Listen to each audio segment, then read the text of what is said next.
Charot. At ang grupo ko ni Ma'am Maribel Andaya Eusebio. Wala bang palakpak dyan, mga taga-Barangay Balinaw?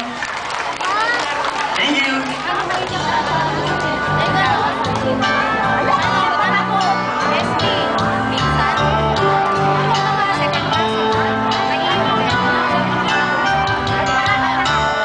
Si Joy, San Buenaventura, matulungin at mapagmahal sa kapwa, matagal na naglingkod para sa ating minamahal na lungsod. Kaya si Joy, ang konsehal, na humihikayat sa mga gustong mag-aral, bawat